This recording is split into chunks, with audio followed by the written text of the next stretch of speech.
Hello and welcome back everybody to the Foodbuild factory, where today we're going to take a look at the Brotherhood Knight.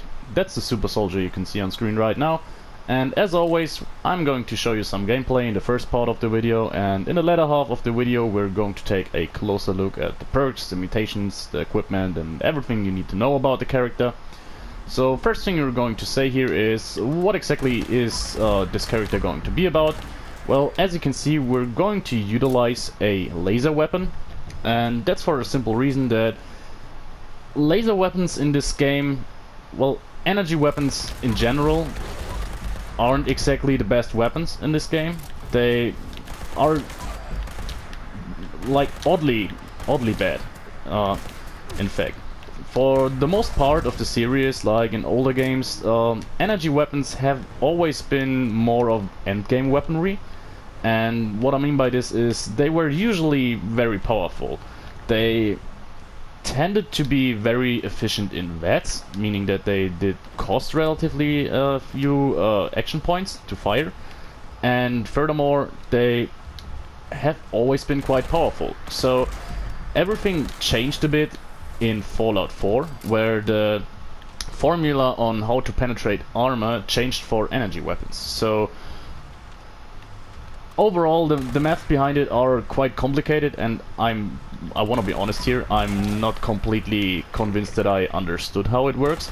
But long story short, ballistic weapons do penetrate armor easier than energy weapons in this game.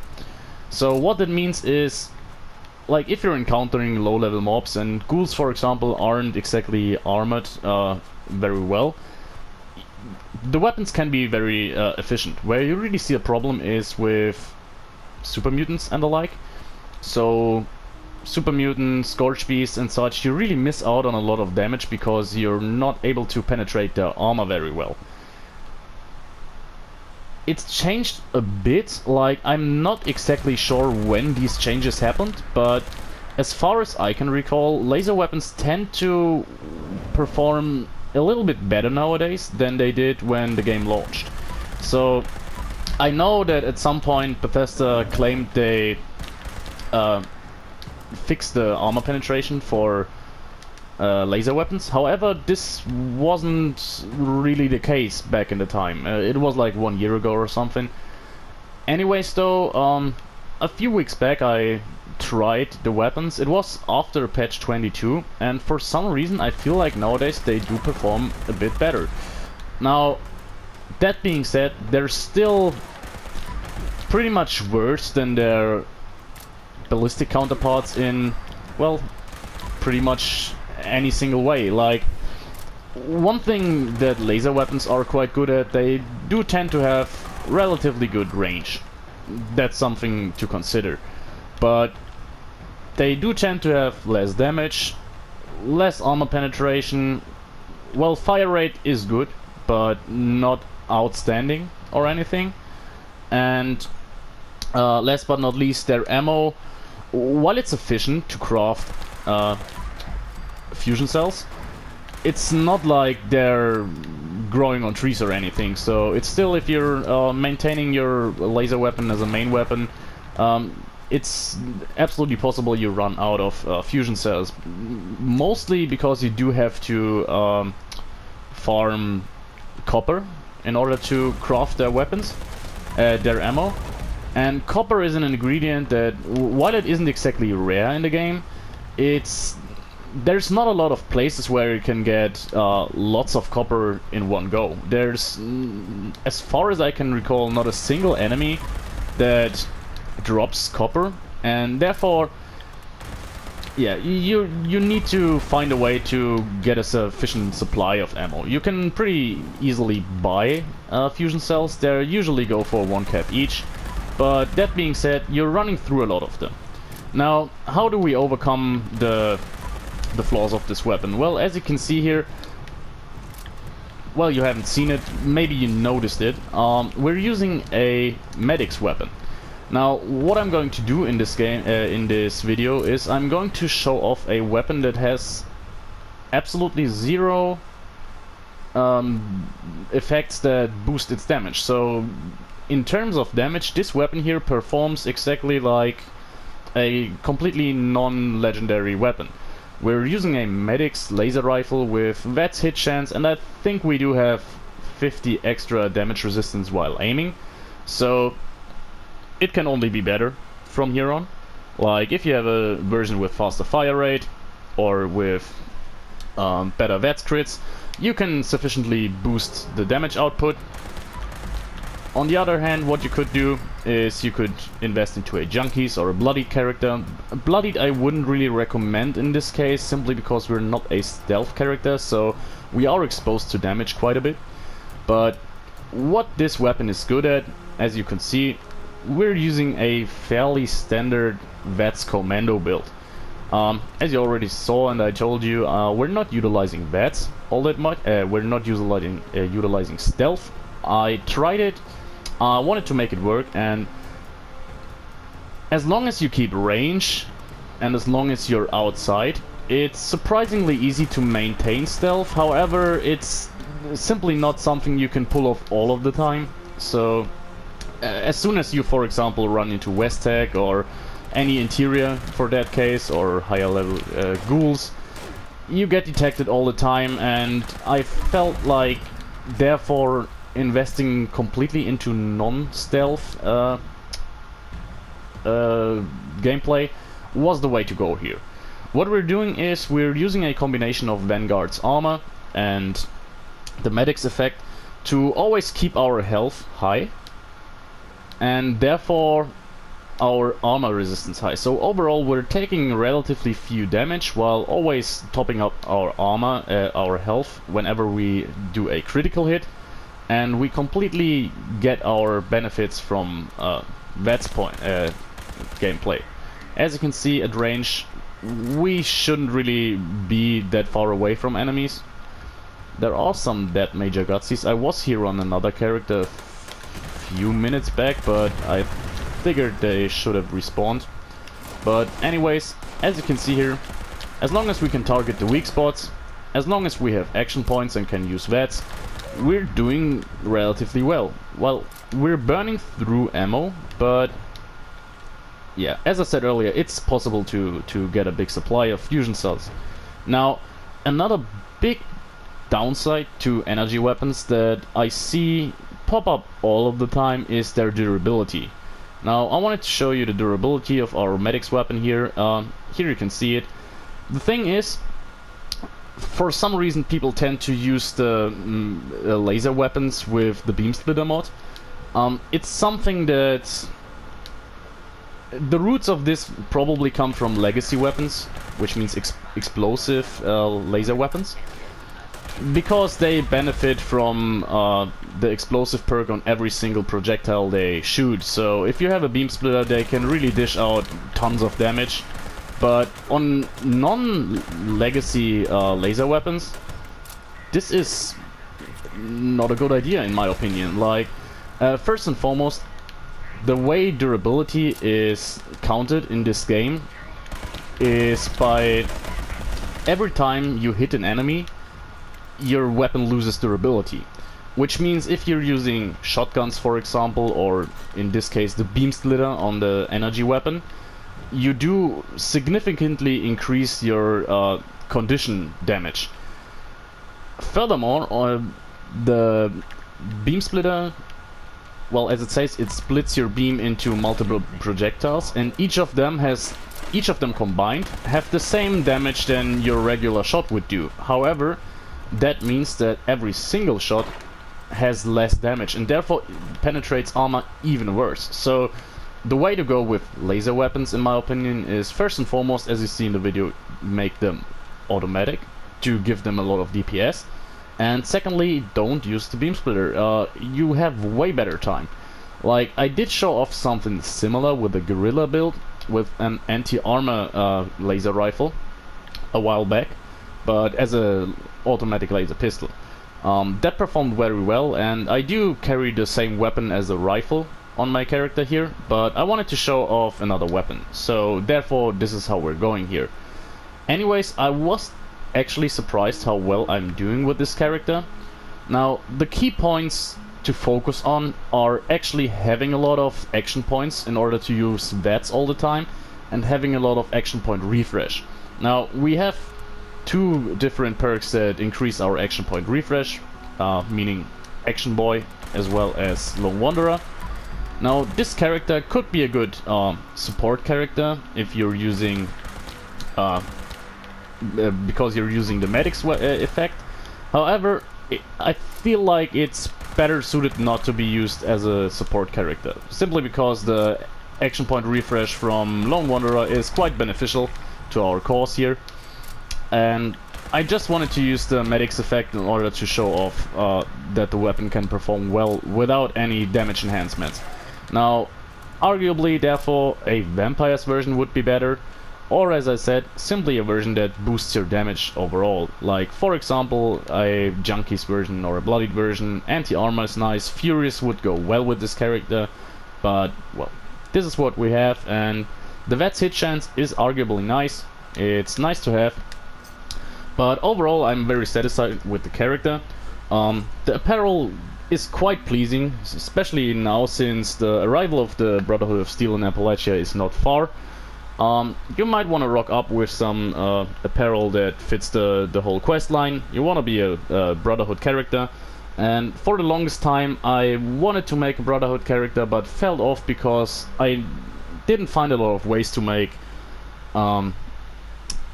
laser weaponry useful. Now you can use other energy weapons.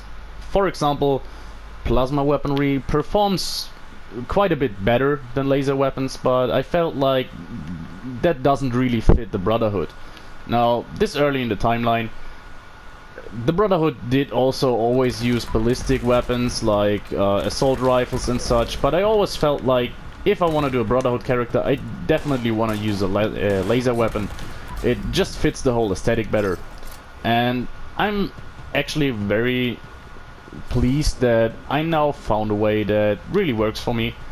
Now, as I said, you burn through fusion cells, but as long as you can maintain them, the character is fun.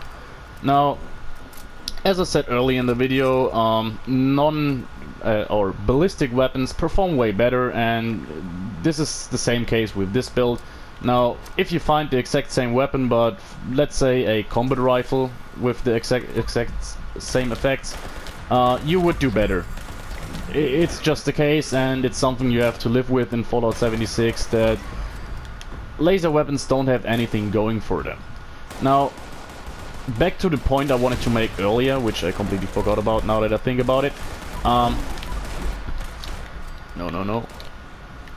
The condition of the weapon. Now, how did I overcome this condition problem? Well, first and foremost, as I said, I'm not using a beam splitter, but that in and of itself is probably not enough to make the weapon viable. What I did instead is I am using a forceful stock, or I think I made the same mistake now as I made with my shotgun in the last video, but yes. We're not using a forceful stock but a precise stock, which increases the durability by a lot, and I do mean a lot. Now, all of a sudden I can use this weapon for ages, and I'm not joking here. I run with this character for probably something like 6 hours now, and when I started the character I repaired the weapon up to 200% durability, and ever since then I haven't repaired it, and as you can see here we're about 3/4 of the durability if we take into account that we had 200%, and I didn't have to repair it a single time. Like, I have absolutely no problem with the weapon condition.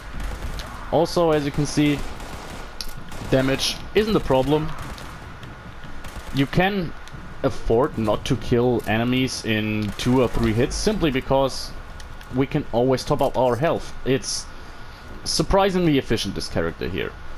I do love it. The gameplay feels very cool. Like, it actually feels more like a shooter.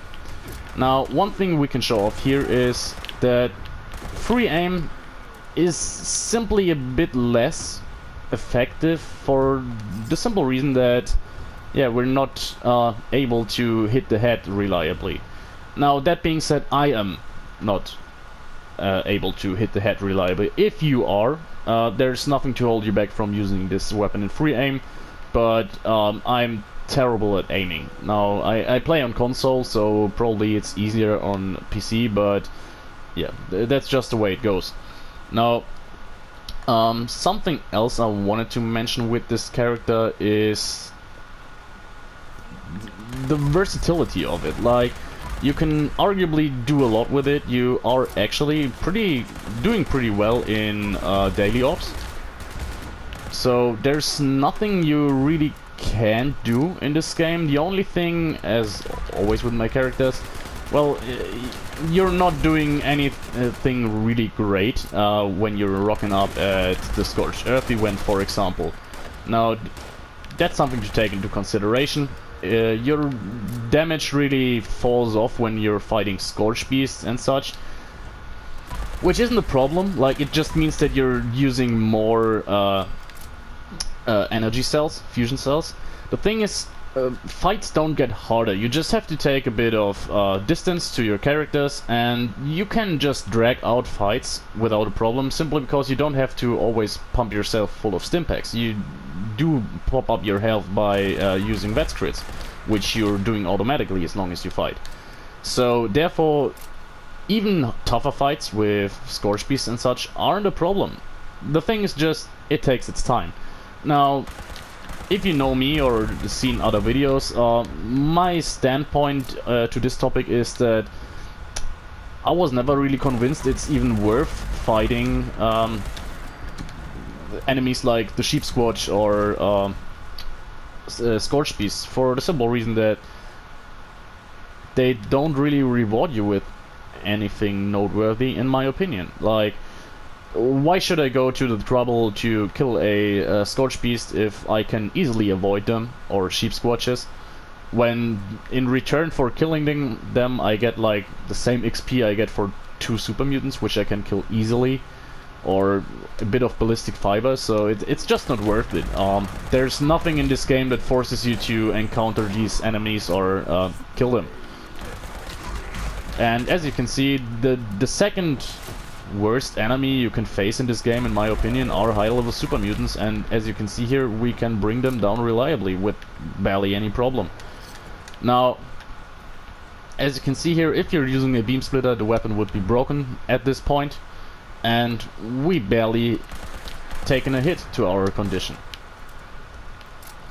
Overall, I gotta say, I do really like the weapon, and a good thing about this character is that there's so much room for improvement when it comes to damage. Not only, as I said earlier, legendary effects could help you out here, but on the other hand, you could also just prime the weapon, which, in my opinion, is a very good idea when it comes to laser weapons.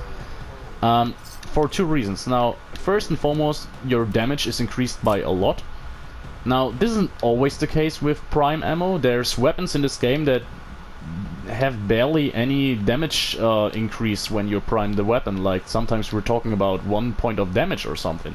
Now, with laser weapons, this is not the case. They do really get a big hit to their damage when you prime them.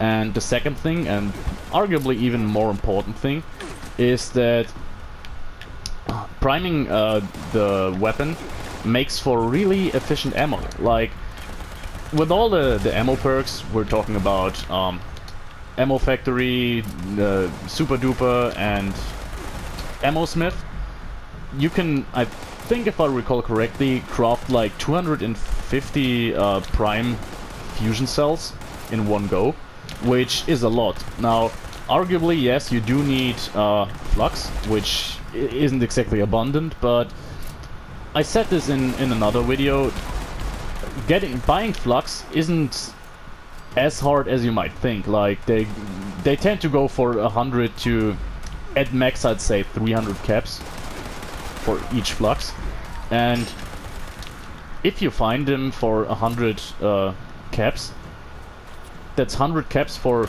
250 shots, which actually isn't all that bad. Now, in addition to that, you can pretty reliably farm ammo in the daily ops now. meaning if you kill enemies with your weapon, you get the same ammo you used in return. And yeah, that makes for some very good ammo efficiency there.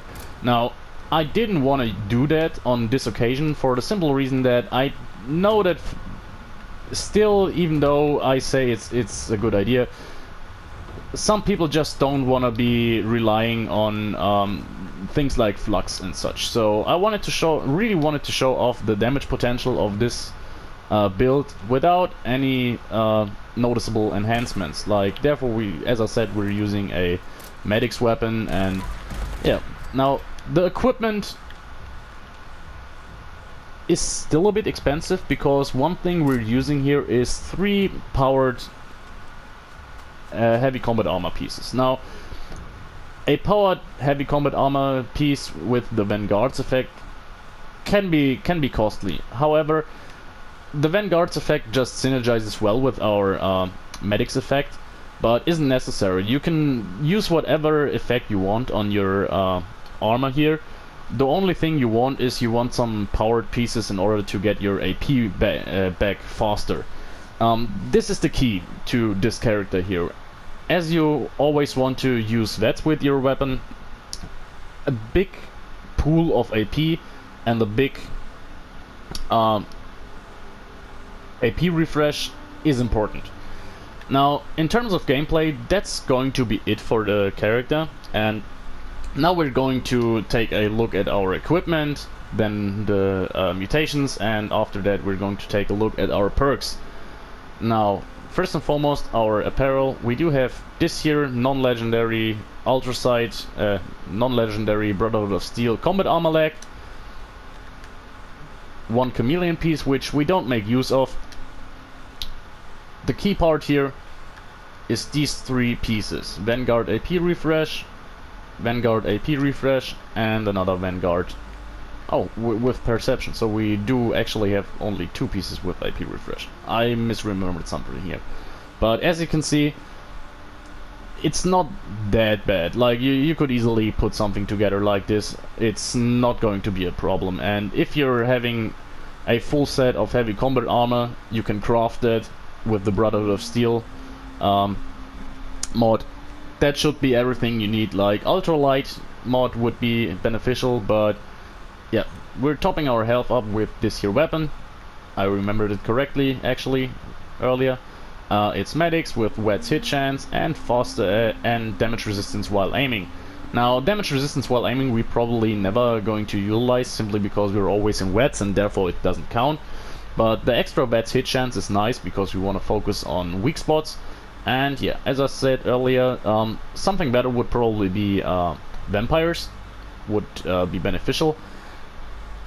Medics would be good if you're running in a team. However, as I said earlier, you don't have access to the Lone Wanderer perk, so you have a little bit of a harder time to manage your AP. However, it should still be possible. Now, onto our mutations. We do have Bird Bones, Chameleon, Eagle Eyes, Marsupial, Speed Demon, and Unstable Isotope. Now, Unstable Isotope and Chameleon are completely irrelevant for this build here. However, they don't have downsides for us, so I just left them in. What we're interested in is Bird Bones, Eagle Eyes, Marsupial, and Speed Demon. Now, Bird Bones gives us extra agility. Strength we don't need, so extra agility means more action points. This is a no-brainer for us. Eagle Eyes, we're always using VETs, so extra perception and extra crit damage is absolutely must-have for this character in my opinion. Marsupial is just a plain standard mutation that probably everyone has. And Speed Demon, yeah, extra reload speed and faster movement speed is nice. We don't need it, it's good though. And last but not least, the perks. Now, one thing that I have to say here is we're using quite a lot of legendary perks here, meaning legendary luck, perception, endurance, and intelligence. Now, all of them are at rank 1 or 2, but overall we're still talking about 6 extra special points that you don't have. Now, I will talk about them when they come up. You can live without them. So, back to the perks.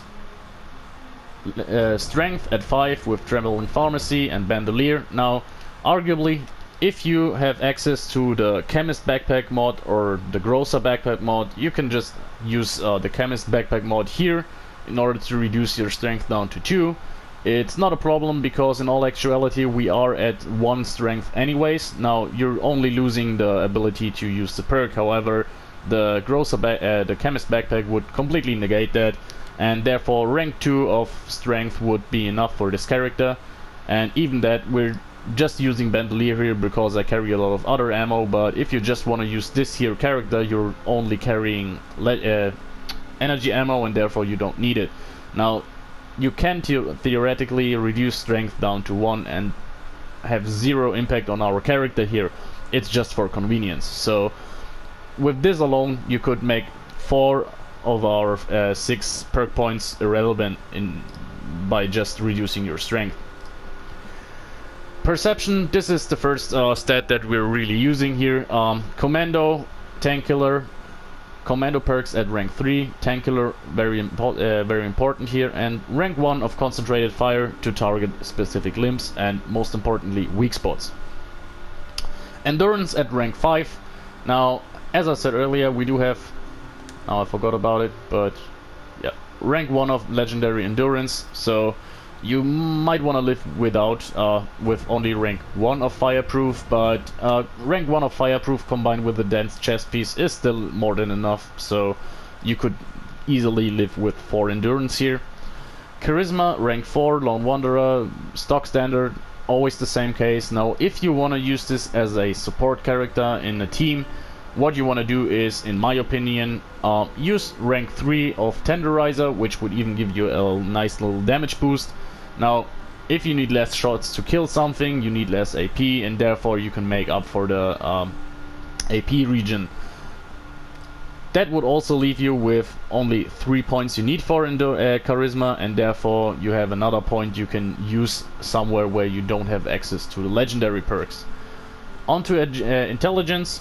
Now batteries included for once. I would recommend it actually, and not just use it because I have to. Simply because, yeah, you're using energy ammo. Fusion cells aren't exactly heavy, but if you want to carry thousands of them, batteries included is a good idea. And Gunsmith rank 5. Now I said that we have durability under control, but that's part to Gunsmith. Now this is really a weapon where you don't want to run without Gunsmith. You could do it with the way I described it, with the precise stock, which increases your durability, combined with a beam focuser instead of a splitter, but having it equipped is a good time. Now just use it, and 8 intelligence is something you probably want to have anyways in order to get some good XP. Now onto agility. This is our arguably even most important stat. We do have Action Boy here. Through Hiker you can live without, however I used it. I do have a lot of Nuka-Cola on this character. Now you can easily live without it, and what you want to do if you don't use it is use rank 3 of White Knight instead. You're constantly under fire, so your armor breaks a lot, therefore White Knight would be a good pick here. Born Survivor, this is a good option on any character. Now in case that you really get swarmed and your medic's effect can't handle your health pool anymore, Born Survivor is a good idea. And I do have Escape Artist on here, which is a leftover from the time when I tried to make a stealth character here. Use rank 2 of Born Survivor instead of rank 1. It's a good idea. This gives you a failsafe at, I think it's 30% health, and therefore it's even better. You want 15 agility, so you need to get your you need to invest your points somewhere. Yeah, as I said, Escape Artist just a leftover. It done us no favor at all in this video here. Now Gunfu at rank 1, I barely take more than rank 1 for Gunfu, simply because I rather take Adrenaline or something, but rank 1 of Gunfu is nice just to have, simply because you're switching to another target after you kill one. Adrenaline rank 3, now I don't use Adrenaline often, even though it's a very good point, very good perk. However, on this occasion it's actually very beneficial. Like, we want to gain some damage while fighting. And Marathoner rank 3, well, It's quite simple. You want to close in on your enemies to mid-range in order to get good hit chance, and once you're out of AP, you maybe want to retreat a little in a fast manner, and Marathoner makes it so that with even a slight piece of AP left, you can easily get your way out or get your way closer to an enemy. And overall, anything that reduces your AP cost on this character is a good idea, simply because that means we have more AP left for our fighting. And on to the last stat here, luck. We do have rank 3 of Bloody Mass, 1 ring of Grim Reaper Sprint, better criticals, Starch Genes, and Critical Savvy. Now, the most important perks here are Critical Savvy and better criticals in my opinion, together with Starch Genes, simply because we need Starch Genes. And as I said earlier, we do have 2 ranks of Legendary Luck, so what you could do is just get rid of Grim Reaper Sprint. It's nice to have, but it won't make or break our character, and use rank 2 of Bloody Mass. So, as you saw here, you can definitely pull this character off without legendary perks. You just have to reallocate a little, and the simple fact that we can reduce our strength down to 1 and just don't use bandolier and don't carry any ballistic ammo and use the chemist backpack mod in order to use it and not use traveling pharmacy, we would see no difference. What I said earlier is that due to our mutations, we do have only 1 strength, so you're only losing access to the perks. Now, these 4 perk points you have would easily make most of the legendary perks I do have equipped irrelevant. Now, this is everything. I hope you enjoyed the build. This is one I really enjoyed playing, and I'm glad I could finally show that off. I was working on it for quite a while now, and actually I am surprised that I finally found a good way to use laser weapons, and I really am looking forward to play a lot longer with this character. Now, anyways, I hope you enjoyed it. Till next time, guys, have a nice time. Bye.